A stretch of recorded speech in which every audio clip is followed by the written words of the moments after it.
Greetings. Welcome to the last lecture of this frickin' horrible term. Um,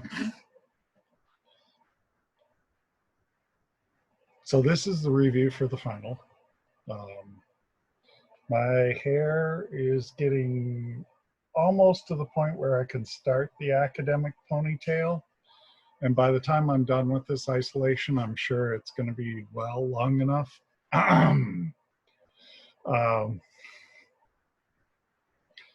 I'm in a better mood today, and maybe it's because this is the last lecture, or maybe it's because the end of the term has finally arrived. I want everyone to raise their hand up high, then bend at the elbow like this, and then pat themselves on the back for sticking this fricking term out to the end.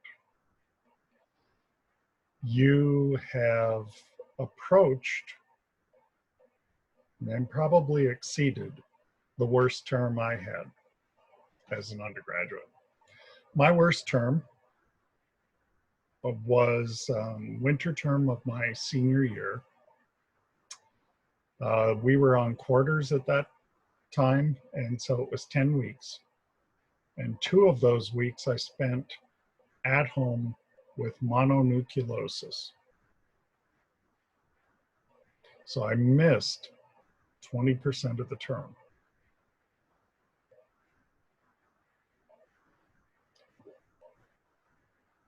I was taking 21 credit hours that term because I decided to graduate in 3 years instead of 4 years. Now, that isn't as impressive as it sounds, because I had 45 credit hours, the equivalent of 30 semester hours in CLEP credits. So I basically eliminated a year. So graduating in 3 years, entirely possible, except that, my first term I only finished with 9 credit hours, and my second term with 13, and so I had to make up for those. So I think I had 21 credit hours that winter, the winter of 84, 83, 84. Missed 2 weeks to mono, and I believe I 4-pointed that term. So this is the story that I tell students when they say, I've been so overwhelmed. Well, it happens. Everybody has a term like this. However, that was what I used to say in the past. And now, everyone, all of you, have had a term like that. You have had a term not just of 2 weeks, but 6 weeks of absolute mayhem. And so you should be proud of yourselves for sticking this out, for, adapting to a world that was turned on its head. For me, I feel like, the students who have stayed engaged, who have done their work, who have watched the lectures, and who have not complained bitterly, because you perfectly were justified in complaining. You guys should get kudos. You should get a medal. You should get something. This has not been easy for us, but it certainly has not been easy for you. Hence,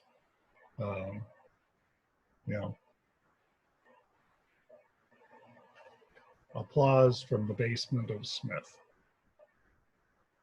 With that said, this is our last lecture. This is a review for the final examination. And so, because of bandwidth, I'll leave the video on. I'm going to burn the bandwidth just for you guys, because I'm bandwidth limited here at home. Sorry, gotta keep playing with my long hair. Bandwidth limited here at home. You know, I ran out of hotspotting data on my phone last month. So, you know, actually somebody just texted me. Who texted me?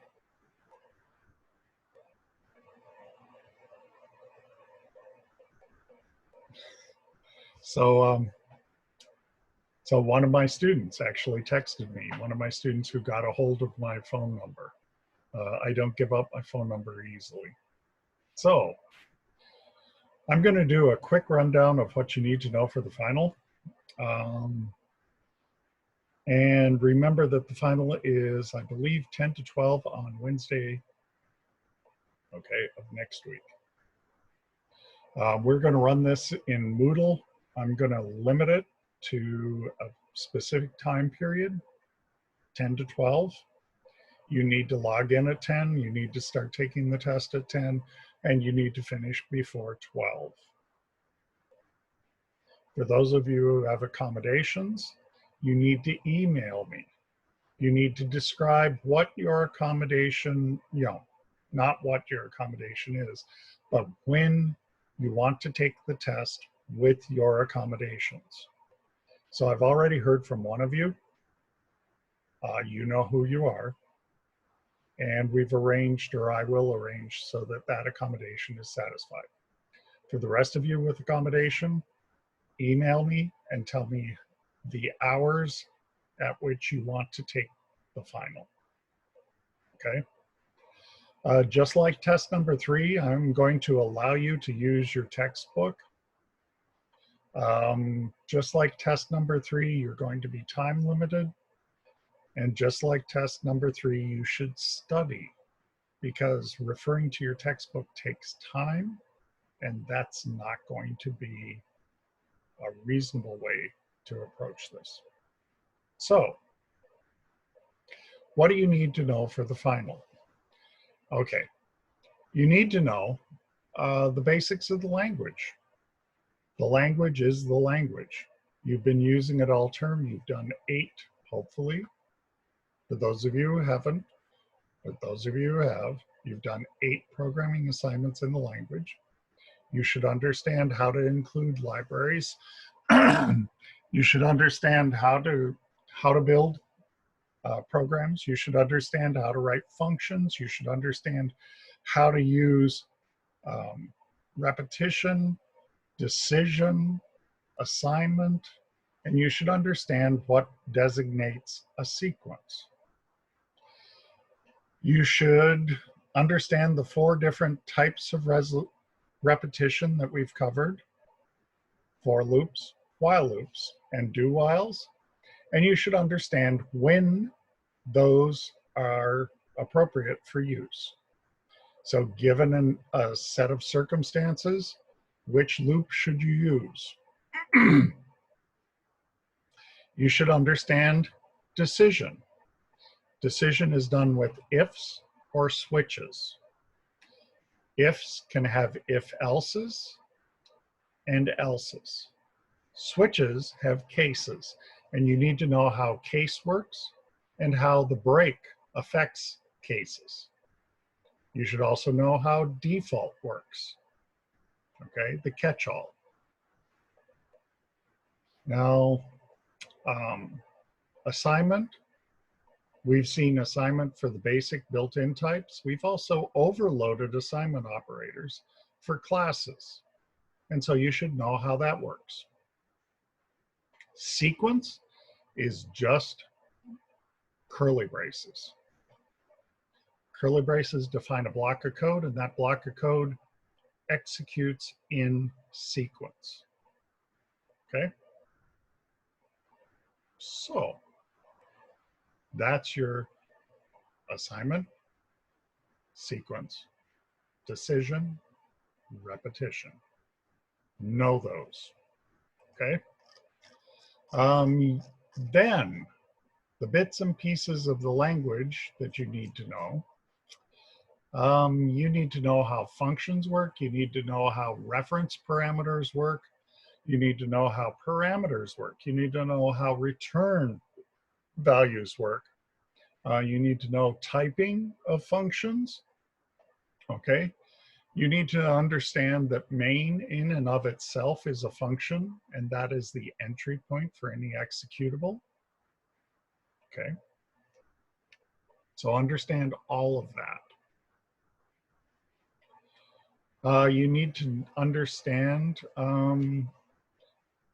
how the for loops work. So a for loop has an initialization, a Boolean test, and an update.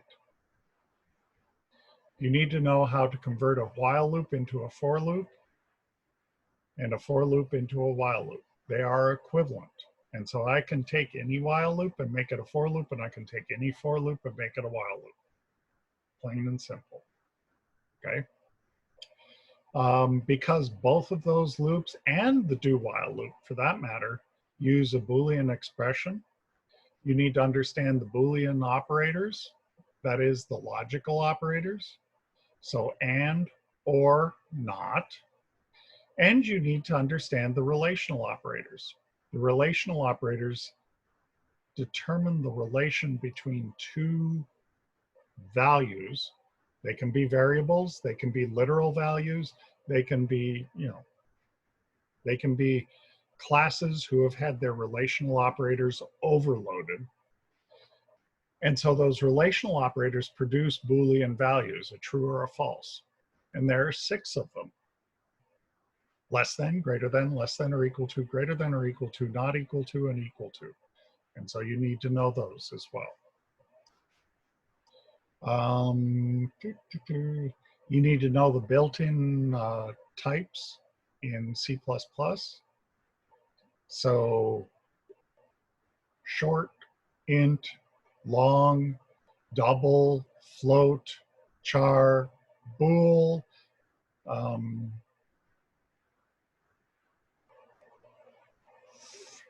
unsigned char, unsigned int,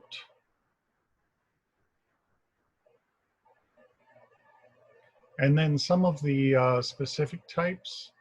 So like int16, int32, int64, even though those are non-standard, you see them so often that you need to know what those are. You need to understand the bit representation of numbers and the fact that an int32, if it is unsigned, is a full 32 bits. If it is signed, we steal a bit for a signed bit, and so it's only 31 bits.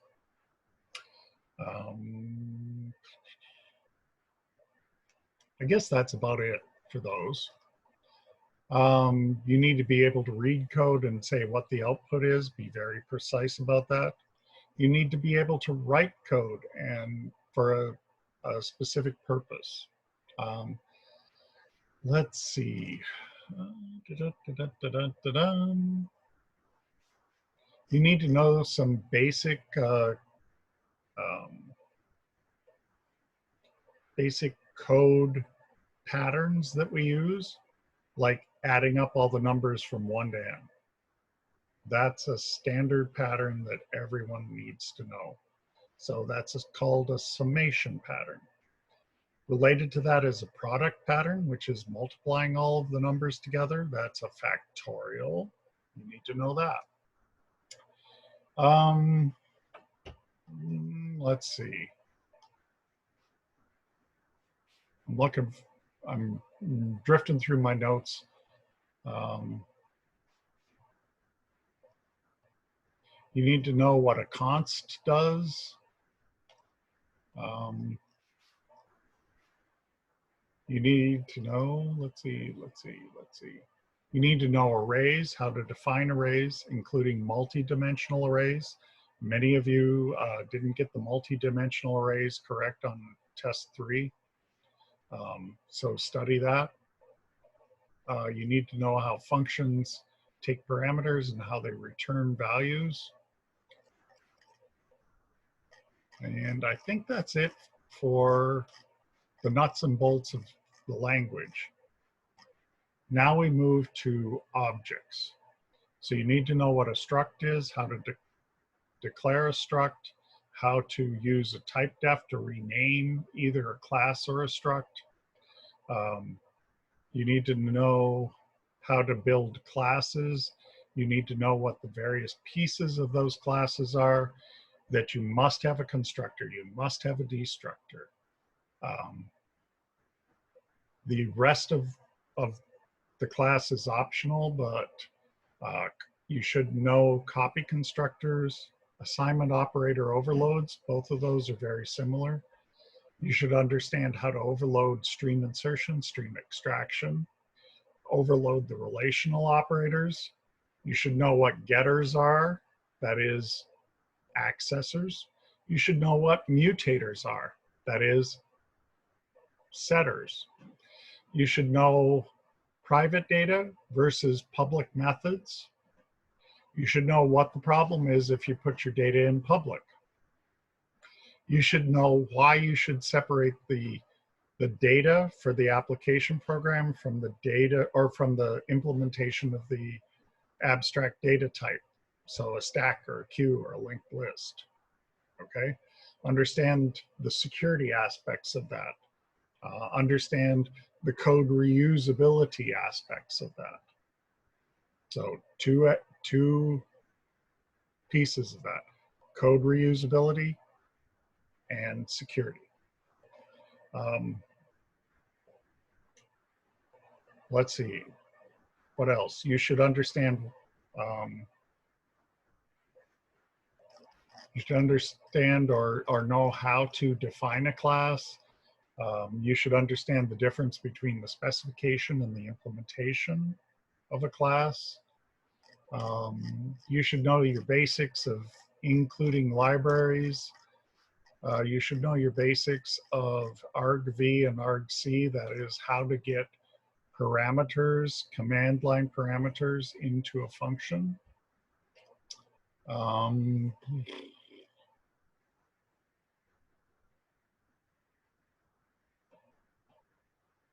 You should know how to define variables of the built-in types. You should know how to define variables of classes and of structs that you have created.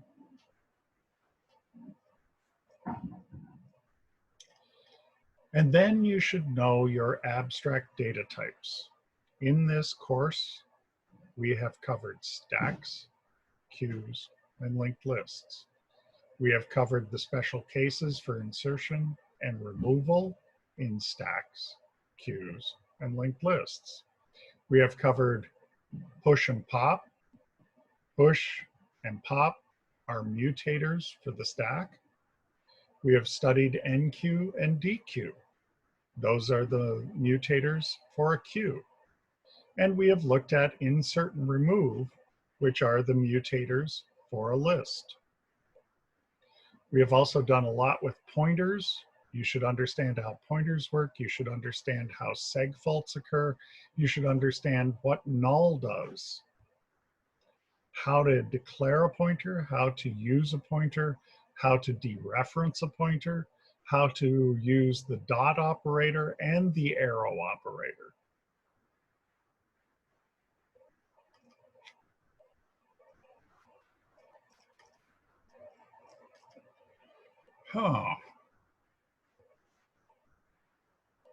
Outside of the nuts and bolts of how the language works, you should understand conceptually what a queue is, what a list, or what a stack is, and what a linked list is. That is, a queue is first in, first out. A stack is first in, last out. And a list doesn't follow any of that. A list allows you to insert anywhere and delete anywhere.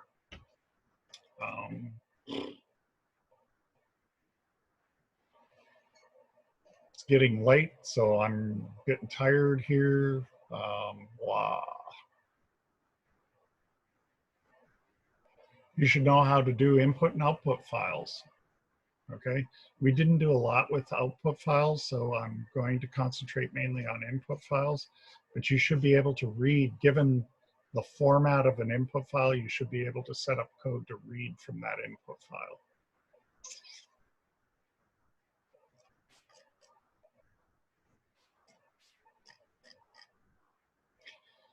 And scarily enough, I think that's about it. Now, if I've forgotten something, that doesn't mean it's not elite. That doesn't mean it's illegal to be on the test. There's this idea in poli-sci called strict interpretation versus loose interpretation. Strict interpretation would be only the things I have mentioned will appear on the test.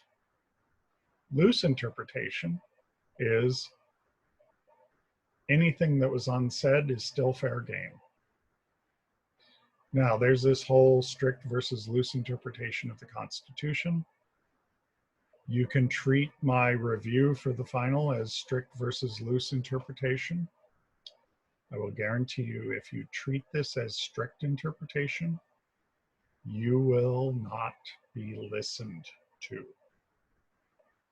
This is loose interpretation. I do a final review, I do a test review as a courtesy to the students. I don't think I've left anything off the review, but if I have, that does not mean that it is illegal for me to ask questions about that. There is nothing here that is a legal contract. The syllabus is not a legal contract. That has been ruled on by circuit courts, but has never went to the Supreme Court. And I can quote you the court cases if you wish. So syllabus is not a contract because it lacks a basic agreement between the entities. Students don't get to agree or negotiate on the syllabus. You just take the syllabus as it is. So syllabus isn't a contract.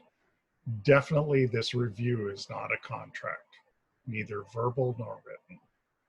So just a warning, you're not going to get far if you try to argue it that way. Okay. Study for your test, be prepared for your test. Email me if you have an accommodation and what you would like to do to receive that accommodation. So if you have time and a half or 2 times, it is scheduled for 10 to 12 on Wednesday. If you want to do 10 to 2 or 8 to 10 or 9 to 1, email me that and I will set it up so that you can get your accommodation. This has been, in my 10 years as a student, in my 24 years as a professor, so 34 total years in higher education, this is by far the shittiest semester ever. For you to have completed any courses in this semester is amazing. Abso-frickin-lutely amazing. Okay? Even if you take an incomplete and you finish it up later, it's still amazing.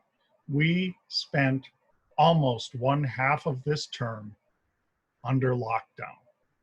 1/2 of this term, no face-to-face. 1/2 of this term, learning online from people who, up until March, what would it be? March 11th, did not know we would be teaching online. You, by making it to the end of the term, have done awesome. Even if you might fail some of your classes, even if you chose pass fail and you just squeak by with pass, if you get a decent grade in this term, you still have done awesome. These circumstances are unlike any I have ever encountered before, and I was a professor through September 11th. That was awful. But it has not been as disruptive as this has been. want to thank you all for sticking it out. Thank you for listening to me from my basement. I'll give you one last look around of my basement. And so here's my basement. Over there is my workshop. I got a couple of lathes over there. I got a refrigerator. I got a whole bunch of crap stored in my basement. I got ductwork in my basement. I got a whiteboard in my basement. I'll be happy to no longer have to come down to my basement and record videos. Just saying. I'll be happy when I no longer have to come down to my basement and attend meetings, but that's going to continue through the summer. So, and I play golf, and according to the governor's executive order extending to May 15th, she's allowing us to be able to play golf now. I'm happy, at least for that small little bit. So goodbye, good luck, study for your finals, and do the best you can. Bye-bye.